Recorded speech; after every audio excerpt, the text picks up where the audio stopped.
Hi there, Smart Drivers. Rick with Smart Drive Test talking to you tonight about light and the importance of light in driving. 80 to 90% of the information that we need to drive safely and drive successfully comes through our eyes, and that's what I'm going to talk about, different types of light conditions and those types of things.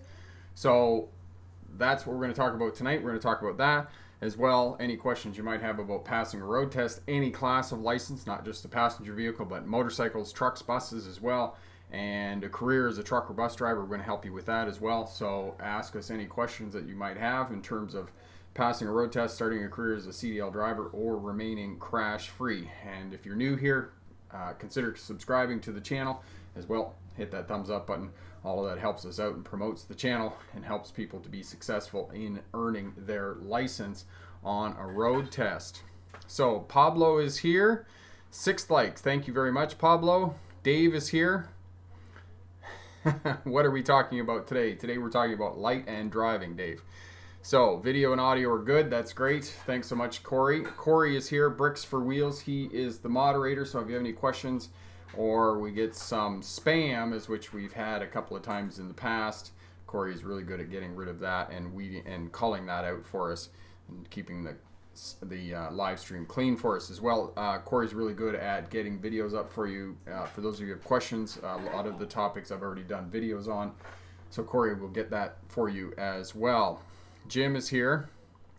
And Jim Leahy is telling me that he is in southwestern Ontario. Is it southwestern Ontario, Jim, that you're in there? And they are getting freezing rain in southwestern Ontario. A few years ago, maybe it was a decade ago now, quite a while ago, they had a massive ice storm in southwestern Ontario. But here in the Okanagan Valley in the interior of British Columbia, we are actually kind of enjoying spring. It's been a long time coming this year, and it's actually quite nice, so that's good.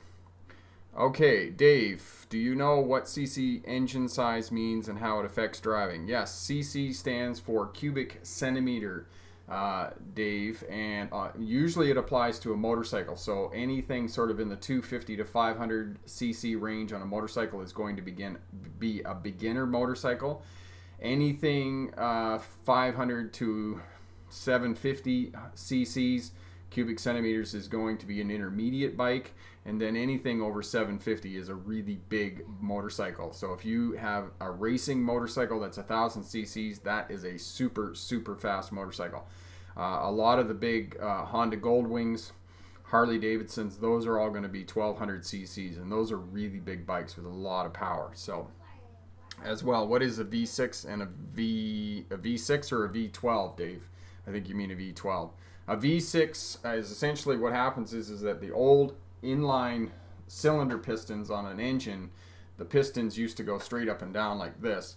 And then what happened was the motors got bigger. You got V6s, you got V8s, V12s. What happened was they realized that they could build the motor so the pistons went up on an angle like this, and they were called a V-twin or a V6 or a V12.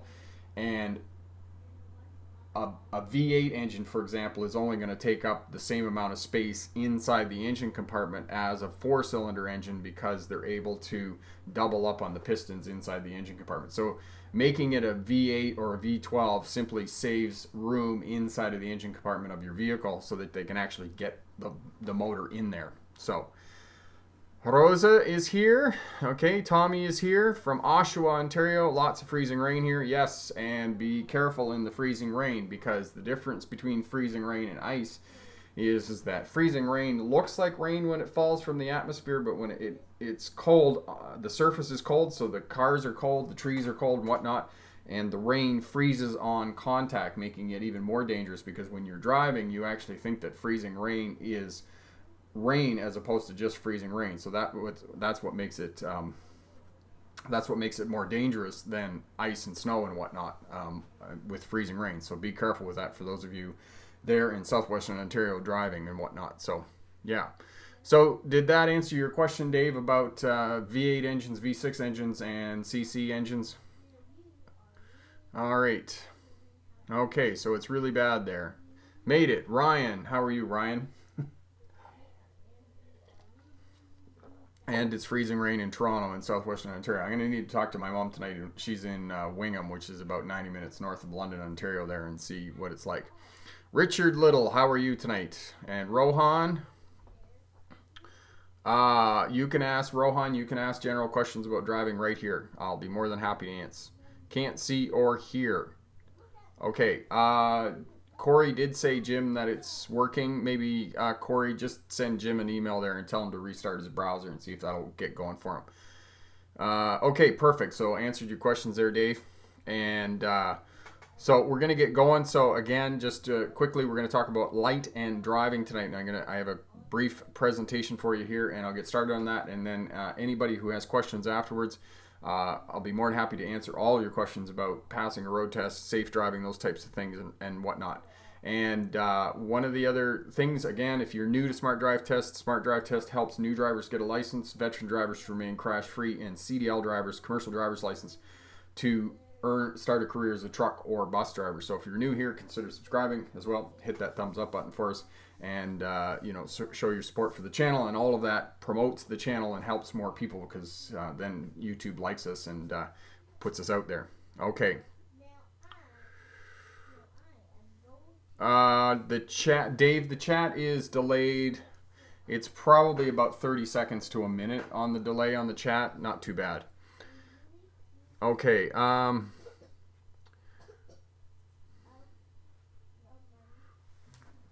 Jake, you going for your Class 5 next month? Are they more lenient on the Class 5 test rather than the Class 7? No. Actually, Jake, they're expecting more on a Class 5 test than they are on your 7N test. Because they want you to show that you have some skills and abilities, because ICBC is thinking, in their mind at least, that you should have been practicing your driving already, so your turns and lane changes and the use of the primary controls, all of that should be more fluid and more efficient than you were when you first started out. Okay, so know that. All right. Shantanu, that's really great. Thank you so much for that. That's really great. And Jim got his stuff working there. All right, so I'm going to move over to the presentation here, and then we'll do that. And as I said, then we'll come back and I'll answer any questions. We'll have a discussion. We can help anybody out who's coming up for road test. And again, anybody who's passed a road test in the last week, congratulations on that. I know there's been a lot of people in the last week and whatnot. And yeah, remind me, Corey, to talk about Veda a little bit too when I come back. So yeah, so transitioning over here. Presentation, there we go. All right, so talking about driving and light, and what I was talking about in terms of light, and what brought this conversation on, or what this PowerPoint presentation that I thought was a good topic to talk about, is light is one of the 6 components of the driving task. So the driving task, the variables in the driving environment that change all the time are light, weather, the driver, the vehicles, and the road and traffic. And these are the 6 variables that are always changing when you're driving your vehicle. And these are the factors that make driving complex, because you can get those 6 factors come together in any degree of difference. So they can all be different. You can, and the other thing about driving is that the vehicles that are on the roadway and the drivers on the roadway in space and place are never the same at any given time. So you can take two traffic situations on the same time in the same year, and you'll never have the same vehicles and same drivers on that stretch of roadway. So it's always going to be different. So I thought that light being one of the major components of the driving task, that I would talk about this topic specifically. And one of the reasons that I talked about this in the Veda series video every month in April, which I'm running behind on and I need to catch up, I talked about sunset and sunrise being the most dangerous times of the day, and I'm going to talk a little bit more about that here later in the presentation. So for those of you who might be new to Smart Drive Test or just coming on board with Smart Drive Test, I'm Rick August. I do have a PhD. I started as a professional driver. I was thinking about this the other day, oddly enough, because the battery, we went out the other day and my daughter Scout went out to the car to get something out of the car. She left the key in the ignition with it on, and she killed the battery on it. So we were going out somewhere, so we ended up taking a taxi. It was the first taxi ride for the kids. And I realized that I started my professional career in the late 1980s, early 1990s as a taxi cab driver. So I drove taxi cab for a while as well. And then I graduated through most of the 1990s. I was a truck driver, a long-haul truck driver into the States and through Canada.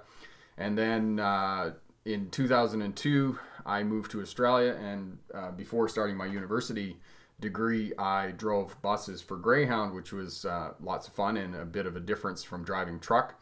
In 1997, I became a driving instructor in Ontario with the Ontario Safety League, and my expertise was in air brakes, and started teaching people how to drive truck as well. I got a job at Parkwood Hospital there in London, Ontario, doing driver rehabilitation. I worked with people who had debilitating injuries, had suffered strokes, had experienced brain injuries, and those types of things, and brought them back to driving, which is really great. And upcoming in the next couple of weeks, I have a video with Jen, who has low vision, who's in the state of Washington, and a really great video and some really great information for people who have disabilities who are wanting to drive. So stick around, just watch out for that video because it's coming up and it's going to be really great. Okay, so commercial driving instructor. I did earn my doctorate at the University of Melbourne in legal history, and it's in legal history, for those of you who don't know, is policing, prisons, and courts, and my expertise is in policing as it relates to traffic, oddly enough. So that's who I am in kind of a nutshell. So we need 70%, 80 to 90% of the information that we need to drive is gathered through the eyes, and we need light to see, and we cannot see without light, and thus we have lights on our vehicles so that we're able to see at night as well.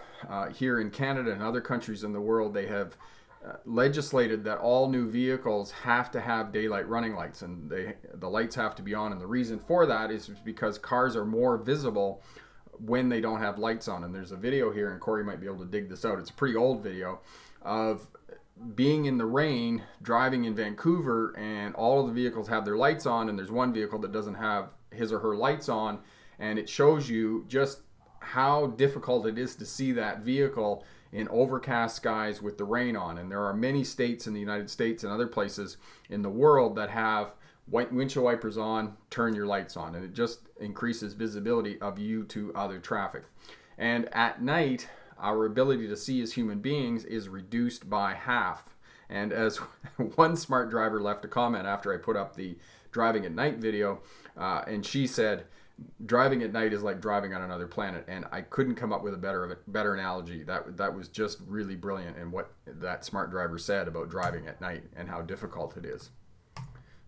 Page down. There we go. So our eyes, because we rely so heavily on our eyes, unfortunately our seeing deteriorates with age, and many people have to wear glasses and contact lenses and those types of things, so know that as well.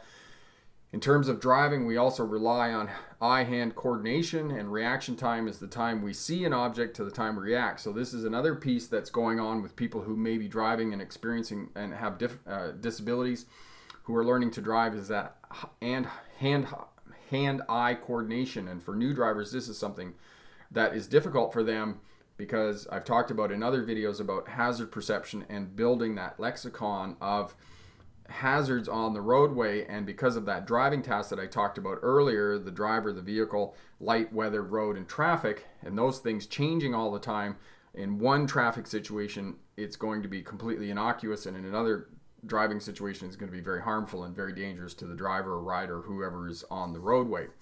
All right, so some of us are going to be wearing glasses. There are people on the roadway who drive who only have sight in one eye, and if they only have sight in one eye, they don't have any depth perception, so they have to learn other skills and strategies to compensate for lack of depth perception. So all of this in terms of our abilities to see, and then there's just a whole lot of other disabilities that people can have in terms of their eyes. The two eyes don't work together. They don't have binocular vision and those types of things. So there are special, occupational therapists and other professionals who work with people that can improve their eyesight, or at least give them strategies and skills that will allow them to drive and learn how to drive. Glare is one of the hardest things to drive in the daytime, and this often happens at sunset and sunrise or near that time of the day, because the sun is right at the horizon. And even with the visor down and even with sunglasses, it is still very fatiguing when you drive, and it's hard to see. And many of the techniques and strategies in the night driving video are going to help you to drive during this time of day when you're driving into glaring sunlight. Look for landmarks along the road. Look for the telephone poles. Look for other traffic, because other traffic for the most part is going to drive on the roadway. Even oncoming traffic, you can use that as a guide because you know that they're on the other side of the road, so you can position your vehicle relative to that other oncoming traffic. Okay, look for traffic lights farther down the roadway. Try and discern which color it is, and oftentimes the movement of traffic at the intersection will give you some clues as to what color the traffic light is. As well, in glaring sun, turn your headlights on if you don't have daylight running lights on, because that will allow you to be seen by other traffic, which is what you want. All right. Okay, and I talked about this in the Veda series. I did one of the videos on driving at sunset and sunrise, and it's the most dangerous time to drive because you have a bright sky and a dark landscape, and other road users and smaller vehicles will hide in the dark landscape. And again, another point that a smart driver made on that video is that it was the most difficult time of the day for him or her to drive because they were fatigued. They started driving at 4 o'clock in the morning, and that time when the sun came up, sort of till about 8 o'clock in the morning, they were fatigued. So know that, you know, if you're driving at sunset, or rather sunrise, you're going to be tired, right? You're going to be fatigued. So know that as well, and compensate for fatigue or whatnot. You know, make sure you have a window down, make sure you're drinking coffee, or make sure you have the radio on, or you're talking to somebody else. All these things will help you to be alert and to be on the lookout for other people and other road users who might be hiding in the dark landscape. So as I talked about in the introduction, we lose half of our ability to see at night. One of the things you need to do is our eyes will adjust to the darkness. One of the techniques that I do strongly encourage drivers to implement is to turn the dash lights down to the lowest point that you can tolerate and still be able to drive the vehicle. Obviously, if turning them right down drives you crazy, then you need them up a little bit so you can monitor your speed and other gauges and those types of things. However, when I used to drive truck and I was on the freeway at night or highway, I would just put the truck on cruise control, and then I would turn the dash lights almost off, and that way it would really reduce the amount of fatigue, because that is pulling your vision down, and you want your vision up and farther down the road so that you can look farther down the road and figure out what's going on in terms of traffic and where the roadway is and those types of things.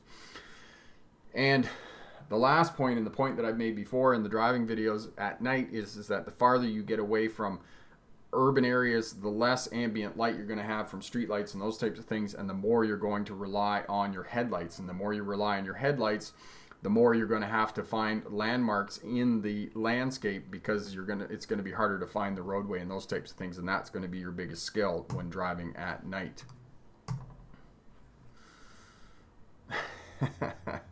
And I've been having some challenges with my computer again. Okay, we don't want that video, but that video just keeps coming up every week. So another scenario where you're going to be dealing with low light conditions is in fog and snow. And you cannot drive with your high beams on in these conditions, because what happens is that you have precipitation in the atmosphere, and when you turn your high beams on, the light is going to reflect off the water droplets in the atmosphere. So you have to drive with your low beams on.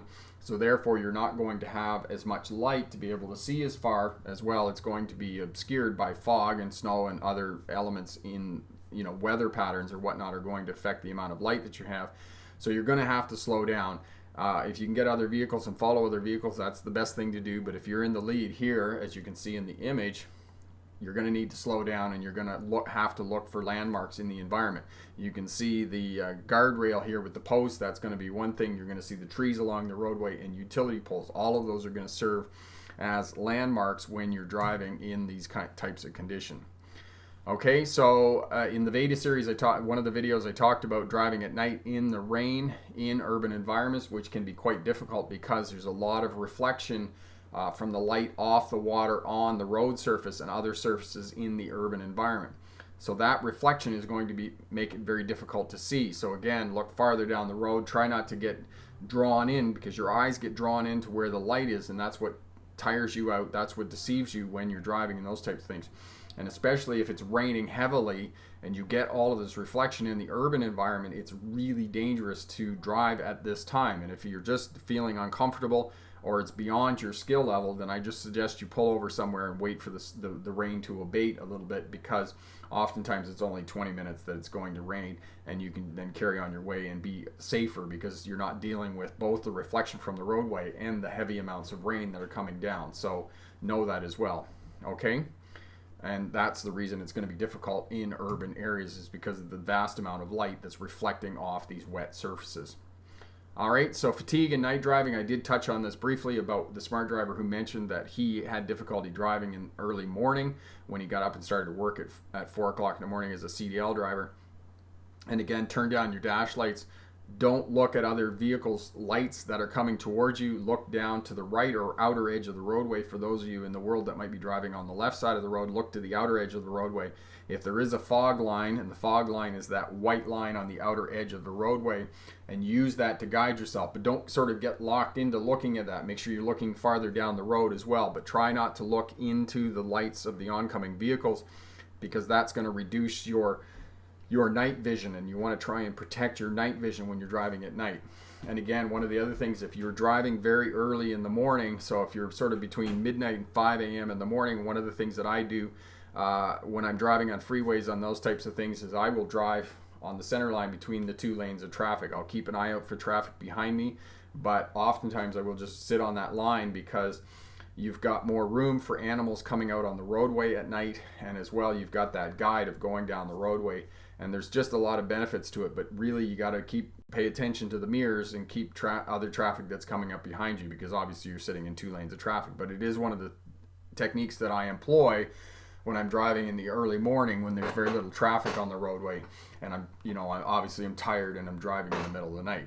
Now, one other ingredient in terms of, or one other piece of knowledge that you can have when you're driving and you're fatigued, is know that we all have circadian rhythms. And circadian rhythms is this fancy word for our biological clock in our body. Our bodies are predisposed to falling asleep in the afternoon between sort of 1 and 5 o'clock, and in the early morning between 1 and 5 a.m. in the morning. Those are times that our body is predisposed to sleep. So know that you're going to fall asleep. And a lot of crashes, single vehicle crashes, happen in the afternoon on a bright sunny day between kind of 1 and 5 in the afternoon. The person's driving along on a highway or whatnot and they fall asleep. So know that our bodies during these times of the day are predisposed to fall asleep. So just protect yourself and know that those are dangerous times of the day. One last point that I'm going to make is about tunnels. And for anybody who's driven in the province of British Columbia, this is heading eastbound on highway number 5, which is the Trans-Canada Highway, and this is the Bear Snow Shed. This is an avalanche tunnel. And when you come into tunnels in the summertime, make sure you take your sunglasses off before you get in there, because it is dark.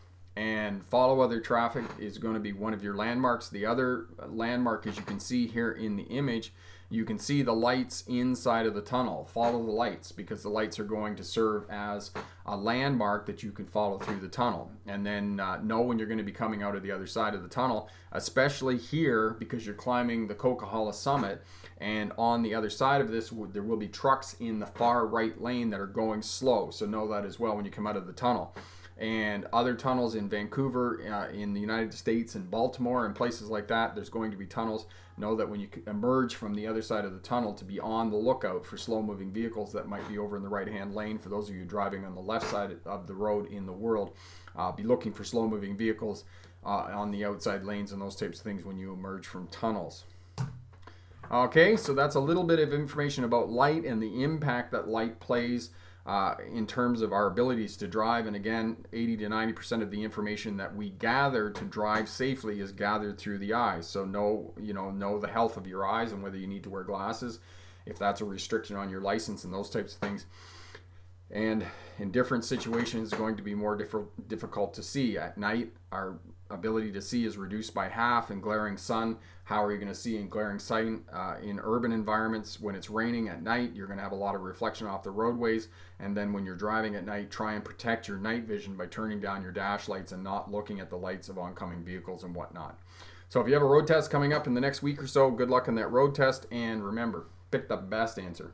not necessarily the right answer. So we'll just head back over here and I'll answer any questions that people might have. There we go. And I'll just get back over to the live stream here. There we go. Okay, so Corey's got some videos up here for you, which is really great. Thank you so much for getting those, Corey. Okay. Jim, yes, I have been busy. It has been super busy. And it didn't help yesterday morning when my computer crashed for 2 hours. I was not impressed. For anybody who's thinking about doing video, and if you're going to start using Final Cut Pro, know that Final Cut Pro is a complete and utter space pig. It just loves hard drive space. So know that in terms of Final Cut Pro if you go and buy a computer, because I did talk to Apple before I bought this computer. However, it's got 1 terabyte hard drive on it, and that is simply not enough to do video. Had I known what I know now, I would have bought a 2 or 3 terabyte hard drive on this computer. And actually, I was talking to Apple yesterday and looking at a hard drive. I can purchase it online, and it's $1,000 American for this hard drive. It's a 16 terabyte. And it runs through Thunderbolt, so it'll run up to 40 gigabytes per second, which is a fast connection, and it's what I need, right, for doing videos every day. And it was pretty funny because I went into London Drugs yesterday, and I was talking to the 2 young gentlemen who were working there, and they were like, "You don't need 16 terabytes. Oh my God, that's..." And I could see them sort of ogling about the price. They were kind of like, "Oh my God, that's a crazy amount of price," because it was $1,200 Canadian. I was just like, $1,200 Canadian. If I can make this work, then that's the hard drive that I need. Okay. All right.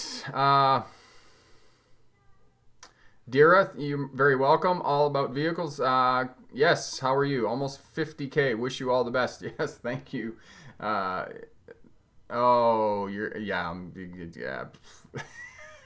Jim.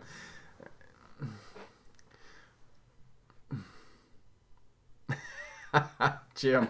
Yes, Toronto can be challenging. And actually, Jim, if you look at the congestion video, and actually Corey might be able to find this out for you. Actually, I was in Toronto last summer, and I had some dash cam footage of both Vancouver and Toronto, and I'm down on the Don Valley Parkway, and I did a congestion video. So I talk about congestion and how to deal with that and when to know it's there and those types of things. So there's a video there featuring Toronto, and I'll be back this summer, and I'm going to do a couple of videos there as well. So I'll do a couple of more. So if anybody is in Toronto in the summertime, I'm going to be there, and if you're interested in doing a video or interested in being interviewed on the Smart Drive Test channel, then drop me an email, drop me a note, and we'll set that up. That would be really great. Samantha.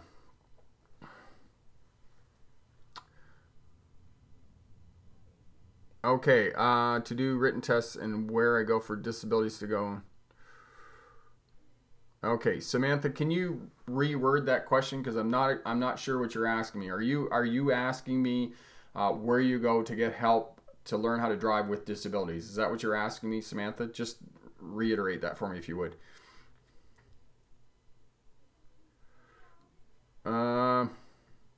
Where'd we go? Gordon, yes. Is there a big difference between driving 4-wheel drive or 2-wheel drive if you are a very skilled driver? It depends the situation in which you're in, Gordon, what you're doing and what you're applying those vehicles to. So if you have an all-wheel drive vehicle, you have a front-wheel drive vehicle, you have a rear-wheel drive vehicle, and you have 4-wheel drive vehicle, yes, there can be a fair bit of difference between those different types of vehicles. Even if you're a skilled driver, there can still be a bit of difference. I mean, for most regular driving, if you're not, gassing on it, you're not, accelerating hard and using the primary controls and those types of things, it's not going to be a great deal of difference. Where you get into difference is if you really start, working it hard and moving it into the, where you're starting to break traction and whatnot, you're going to notice the difference in those types of vehicles. Okay. Epic 112. Yes, definitely. And that's a good point, Epic, about high beams, and that's a point that I didn't really talk about in the videos. Whenever you're driving at night and you have the option of using high beams, use high beams. Definitely use high beams, because it's going to light up the road a lot better, and because most signs at night are reflective and whatnot, you're going to be able to see farther down the road, and it's really going to help you out. Now, if you are driving fatigued at night and you're tired you're going to forget to turn your high beams down, and that's going to be problematic for other traffic. So if you find yourself you're tired and you find that you're not remembering to turn your high beams down, then I might suggest one or two things. It could be an indication that you're already tired, and if you're already tired, then you probably want to think about getting off the road and maybe getting a bit of sleep. But again, that's not always, not always an option. So what you might want to do is you simply might want to just keep it on low beams. You know, as I said, if you're driving in the early hours of the morning, sort of 1 to 5 o'clock in the morning, then, you know, drive on the center line between the two lanes of traffic, and that's going to help you out as well. But again, you got to keep a good eye on the mirrors for traffic that's coming up behind you and may want to pass. So know that as well. Okay? Oh, Dave, you're funny. How's the Veda challenge? The Veda challenge, I'm running behind on the Veda challenge. I am struggling to keep up. However, I will say in the videos that I've done so far, and thus keeping up with the Veda challenge, I have learned a lot about editing my videos. And if you've watched my videos to the end, I've really shortened up the end, and I've really tried to make the videos really punchy. I've tried to to really cull the videos to get just to the space, just to get to the information that I need on the Veda videos. So I am learning quite a bit of information about the Veda videos, but it's a lot of work. It's a lot of work, especially when I got half a dozen other videos in the pipeline that all need to be edited, and they're big videos, and they take a lot of time to edit. I'm trying to get one done right now on motorcycles and motorcycle gear that I interviewed a mate of mine, Alex Matuzak, and he goes through his motorcycle gear. So yeah. Okay. Oh yes, Corey, external hard drive is a possibility, and the 16 terabyte hard drive that I was talking about, that is an external hard drive that connects to my Mac via a Thunderbolt connection. Somebody else, the two gentlemen that I was talking at London Drugs, which they sell computer stuff here in Vernon, they were talking about potentially setting up my own server, but I think that's a bit more complicated than what I need. Synthetic, make good first cars for beginner drivers. Convertibles, probably, I don't know. Convertibles. The problem with convertibles is that I think in the wintertime they're not really great in the wintertime. They're just simply not designed for wintertime, so it may not be the best car for a first car. Okay? Rohan, when you moving directly to 3 lanes in a car coming from the parking lot, whose right will you take the first turn? Okay, so Rohan, I think you doing the U-turn would have the right of way, because the person coming from a parking lot is coming from private property, and the person coming from private property has to yield the right of way to all other traffic and road users. Now, saying that, again, remember, the right of way is never taken. The right of way is always given. So you need to give the right of way, because it doesn't matter where you get a crash and those types of things. You know, so know that yes, you kind of have the right of way, but at one and the same time, you know, make sure you yield to other vehicles. Okay, where'd you go? Samantha, I'm nervous with disability even though I go to a disability place. Okay, so that's great. And Samantha, now just remind you, you are in Ontario. Now, if you're in southwestern Ontario, Samantha, which I think you are, Parkwood Hospital in London, Ontario still does driver training. They still do that driver rehabilitation training. So I don't know if that's a possibility for you. If not, send me an email, rick@smartdrivetest.com, and I will have a look and see where else we can get you some help with driver rehabilitation, those types of things, and get you an occupational therapist that can help you out. Oh, Synthetic. Yes, Monster and Rockstar. Now, I don't have a lot of experience with those drinks, but I have heard people that it works for them, and if that works for you, then yes. My thing was always coffee. I just drank a lot of coffee. Now, a couple of things you can do with fatigue when you're driving. One of the best ways to stay awake when you're tired, and let me tell you, I'm an expert on staying awake when I'm tired because I drove truck in the 1990s, and you know, I drove a lot of nights. One of the best things to do is to talk to somebody else. If you can talk to somebody else on your cell phone, which is obviously going to get expensive, or you get a CB radio, which is what we had in the trucks. We got CB radios, and we'd run along with another driver, and we'd talk to another driver on a CB radio. That's one of the best ways to stay awake at night. The other way to stay awake at night is to eat something. And I always had a 10-pound bag of carrots down beside the seat, and I would eat carrots and I would eat rice cakes. So you want to eat something that's not going to, balloon you out, like hamburgers and french fries and those types of things. Carrots and rice cakes. And I'll tell you a funny story about carrots. Always turn the light on and check the carrots before you eat them, because I stuck my hand down in the bag one night and there was a very soft, mushy part in the carrot. The carrot was rotten, so always turn the light on before you start eating the carrots. But eating will also help you stay awake. So those are two strategies that you can do. Is if you have to drive at night and you are tired and you have to get to wherever you're going, and I know that happens, talk to somebody else. If you got somebody in the vehicle, don't let them go to sleep. Make them talk to you, or eat something. Those two strategies will help you. And obviously there's other smart drivers here, and if you're watching on the replay, you've got suggestions about how to stay awake at night or those types of things. I mean, maybe those energy drinks will work for you. As I said, I don't have any experience with them. I don't drink them, but I do drink a lot of coffee. And when I was driving truck, I drank a mountain of coffee. Coffee's always been my vice. So there you go. Danielle, any advice to pass a road test under severe ice storm as we're experiencing now in Toronto? Danielle, when are you taking your road test? Are you taking your road test in the next couple of days here? Just leave me a note on that. Okay. Oh, Gordon, have I driven? Yes, I have driven vehicles without power steering. Is it a fairly new vehicle, Gordon? Because I had my friend, Rich DeMann, who did the video with me on winter vehicle preparation, and he had a Ford, the SUV, the Ford. I don't think it was the Ford Ranger, might have been, but anyway. It had rack and pinion steering. It did not have power steering on that vehicle. So if it's a newer vehicle, it's not going to be that much of a difference. If it's an older vehicle, then you will notice it's a bit of a difference.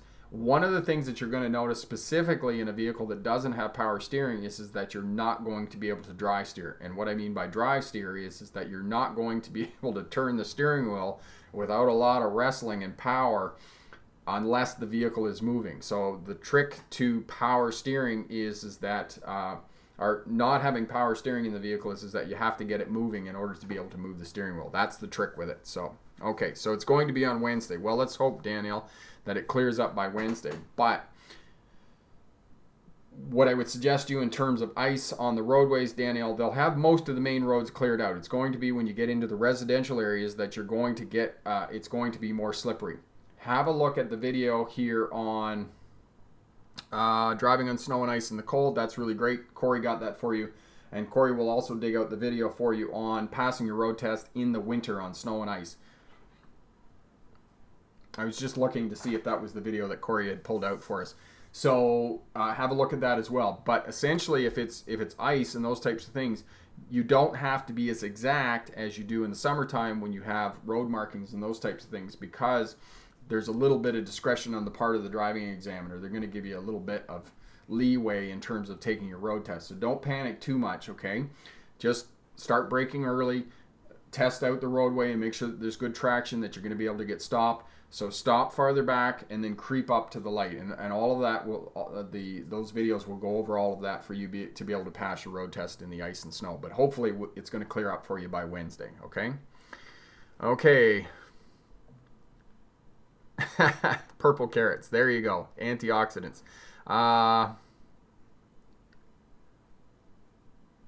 Oh, that would be great, Ryan. If you have other information, that would be great. CBI Rehabilitation Centers. Thanks so much, Ryan. That's really helpful if you could send that to Samantha there. And maybe Samantha could get in touch with you and help her out there. That would be really great. Okay.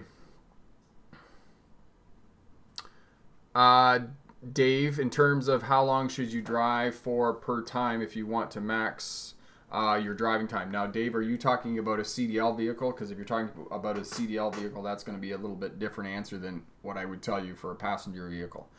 Okay. Okay, Dave, how long is an average road test? An average road test, it depends where in the world you are. Now, DMVs in the United States, some DMVs in New York City and other places like that, their road test is only 8 to 10 minutes. Here in Canada, they tend to be on average for a passenger vehicle anywhere from 20 to 45 minutes. So it can be a variation. But again, what I say to students, and I'll repeat this again, is book a road test, or not a road test, book a mock road test with a driving school 3 weeks out from your road test, and book that 8 to 10 days before your road test, and they'll be able to give you all of that information about how long the road test is. They're going to take you on the routes that you're going to go on for your road test, so it's money well spent, because they're going to tell you, they're going to show you where the routes are. They won't tell you specifically where the routes are, but they will take you on the routes. They'll tell you how long the road test is, and as well, they're going to identify the skills, abilities, and techniques that you have to strengthen for the purposes of your road test. And if you do it 8 to 10 days before your road test, then you're going to be able to take a bit of time and practice those skills, abilities, and techniques that need a bit of strengthening in order that you're going to be ready for your road test. Because there's nothing worse than failing a road test, because then you got to rebuild your confidence after you've been unsuccessful. Okay, so know that. All right.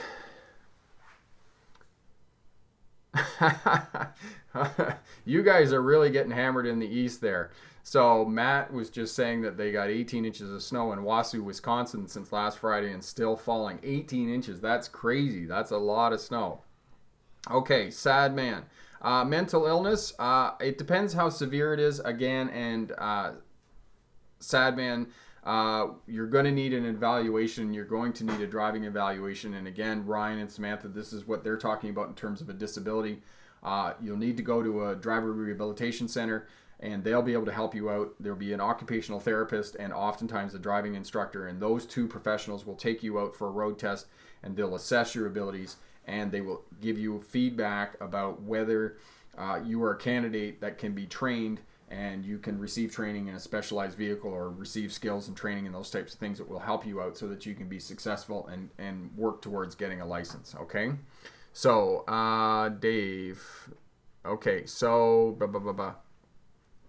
okay, so both. Now, what I suggest for driving, Dave, in terms of driving time in a passenger vehicle, I always suggest that you drive for no longer than a couple of hours and then get out and take a break. CDL vehicles, it depends whether you're in Canada or whether you're in the United States.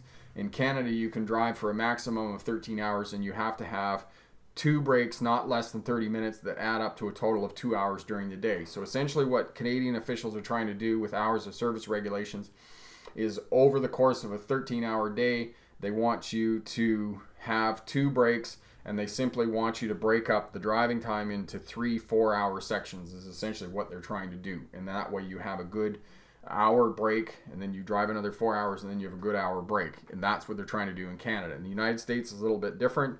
You have to, you can only drive a maximum of 11 hours, and then you have to have a break of a half an hour before or at the 8-hour mark in your driving. So those are kind of American rules, Canadian rules, and then driving in a passenger vehicle. Okay?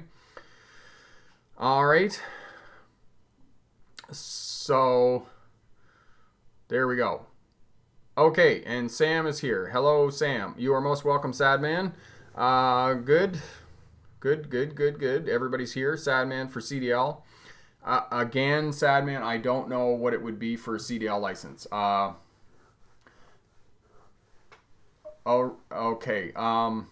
Again, you would have to take an evaluation. And what I would suggest, sad man, in terms of a CDL for mental illness or any other type of disability that you might have, for CDL, go to a driving school and talk to them about it. The specific driving school in and around your area will be able to give you specific information about how to deal with that and how to proceed forward. Okay.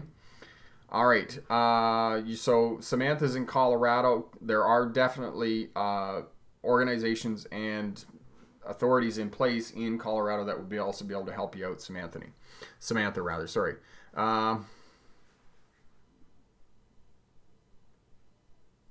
Dave. Okay. Dave, are you planning on driving and living in the United States?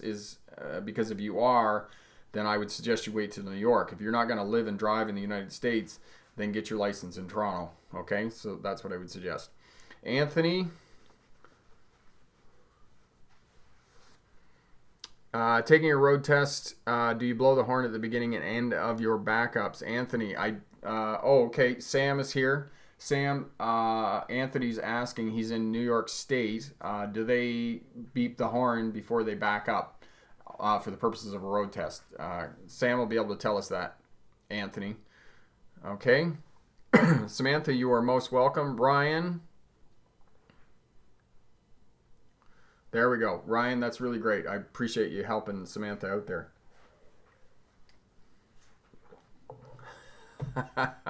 You're working, Sam, you're working on your intro YouTube video. Yes, I know. That's it takes up a lot of time, doesn't it? I've been doing Veda, which I'm not sure was such a great idea. I'm not keeping up, so I'm trying really hard to keep up as best I can. Unfortunately, when the computer crashes, it is not helping my life. Okay, now, Dave, are you going to be a resident of New York? Because if you're going to be a resident of New York, then you're going to need to get a license. If you're not going to be living in New York, then you can just use your Canadian license and drive there. Okay, so Anthony, Sam, who's a driving instructor at Rookie Auto Driving School in the Bronx in New York City, said that yes, before you back up in the state of New York, beep your horn. And for those of you who are going for road tests, it is a good practice to get into, to beep your horn before you back up for reverse stall parking or any other time, because it indicates to other road users, pedestrians and whatnot who might be in the parking lot, that you're actually going to be backing up. So it is a good safety thing, and it is one thing that we do for CDL drivers as well, is before you back up, you have to do a walk around and you have to get back in the vehicle and you have to beep your horn. Okay?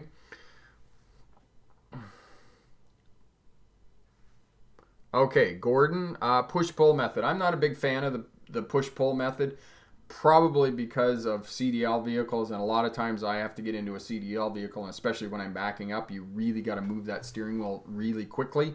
So I'm not a big fan of the push-pull method. However, it does work for some people. It is required by some driving authorities in the world. I know that in some places in Europe it's required for part of your road test, but I'm not a big fan of it. I just don't think that you can manipulate the steering wheel as fast as you can with hand over hand. So that's my thinking about that. Anthony, proper procedure in New York and railroad crossings for the test. I believe that you just need to scan the railroad crossing and make sure that there aren't any trains on the tracks, and if there are flashing lights or guards that come down for railway crossings, you need to stop back 15 feet from the guard or from the railway crossing in order to wait for the train to clear the tracks and then proceed. Okay? New courses. Dave. Yes, I'm going to go over the new courses that I've created. Basically what I'm doing is I'm still doing Pass Your Road Test. I am working furiously on the defensive driving course and planning to get that up before the end of the month in combination with all the Veda videos. And I just got a new case that I got to write a report on of 2 tractor trailers that sideswiped each other in the state of Illinois. So I've got that work as well. So I'm very busy. I got lots going on. We're going to talk about that as well.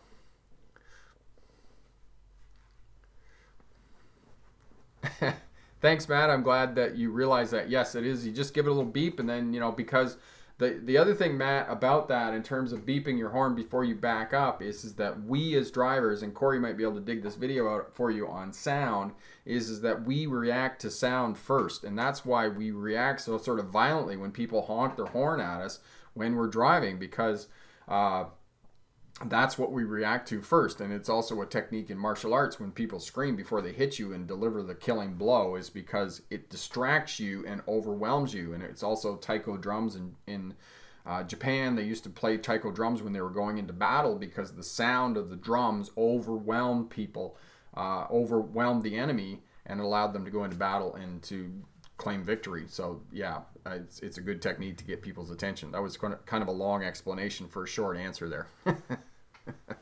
All right. Yes, I am indeed busy, and I'm a single dad. I didn't, just that bit there too as well. So it's all good. It's all going exceptionally well. For hand over hand steering, I notice that turning the wheel with the tips of your fingers rather than the palms of your hands makes for a more fluid. Yes, you just want to have your fingers curled around. And again, if you watch the video on steering the vehicle, a couple of videos there on steering, when you turn the corner, and I know that some instructors and some driving examiners really, I don't know why, but they're like, you got to manipulate the steering wheel back hand with hand. But I just advocate keeping your palms in contact with the steering wheel and letting the steering wheel slide through your fingers. When it stops sliding, just close your fingers and then carry on. Okay? Yes, Dave, and that's why you can't wear headphones. And I wouldn't advocate wearing headphones for any vehicle that you're on the roadway. I see lots of cyclists who are wearing headphones while they're riding in traffic, and I think to myself, ooh, that's not safe. I would never wear any headphones while I was driving or operating a vehicle in traffic, and especially on a bicycle, because on a bicycle, your hearing is so important to being able to listen to other traffic and hearing what other traffic is doing on the roadway and keeping you safe while you're riding your bicycle. So, yeah, always listen.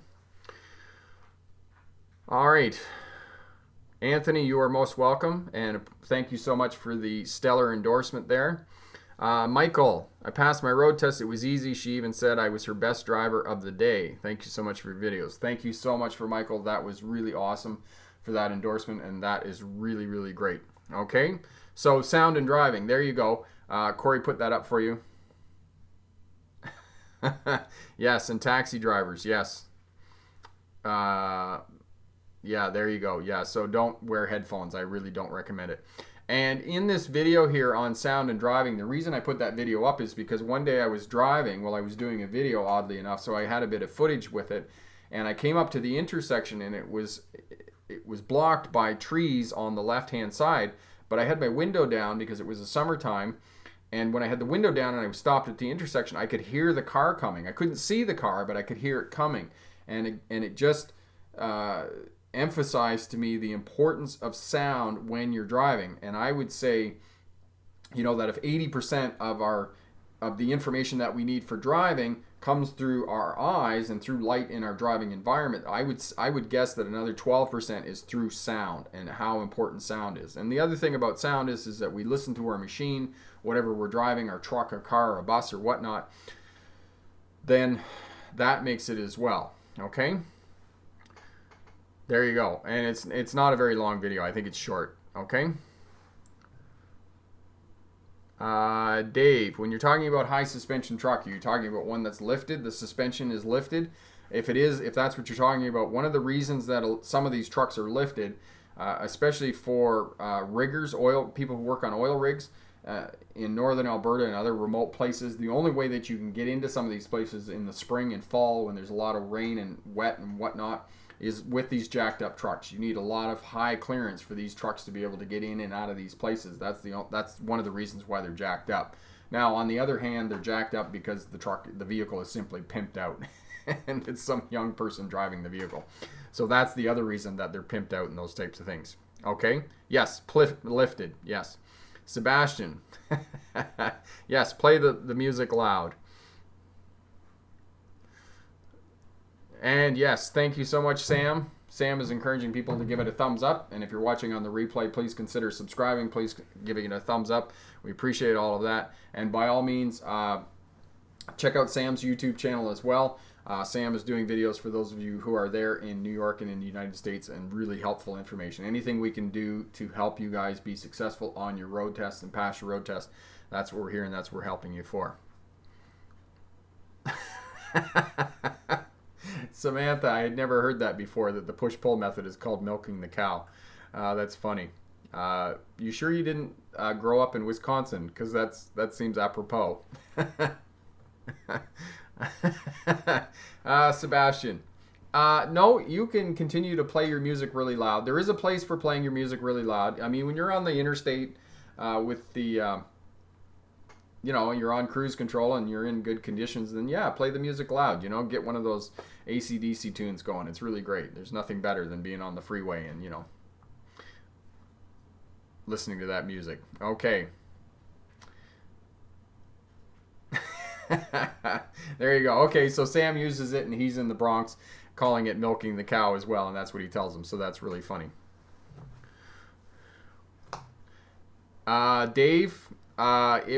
in terms of more likely to be injured or killed in a crash in an SUV or a small car, it really depends. It depends. There are so many variables in the type of crash, how you're impacted, how the two vehicles strike each other, and those types of things. It really, really depends. So I can't say that you're going to be safer in one or in the other. But one of the top 3 reasons for car crashes are speeding, driving too fast for the conditions on the roadway, following too close, not managing the space around your vehicle, and failing to give the right of way, thinking that you have the right of way. And as I come back to again and again and again, the right of way is always given. It is never, never taken. Okay? Thank you so much, Jim, for the super chat there. That's really awesome. That's great. There you go. And if you need any help at all, we're more than happy to help you out. And we're going to get you going here in terms of being successful on your road test. And yeah, we're running down on the hour here, so we're slowing down here. And I think we're going to wrap it up for the night. And for those of you in southwestern Ontario with the freezing rain, do slow down, do take your time there in southwestern Ontario, and be safe, and know that freezing rain is more dangerous than other types of weather because it looks like rain when it's coming out of the atmosphere, but it freezes on contact, and that's what makes freezing rain so dangerous, because you're going to get into rain and snow and you're not really going to be aware of that. Okay, so know that for sure. All right, and for those of you watching on the replay, please consider subscribing to Smart Drive Test if you're new. And thank you everybody who's showing up and giving their time and ask questions.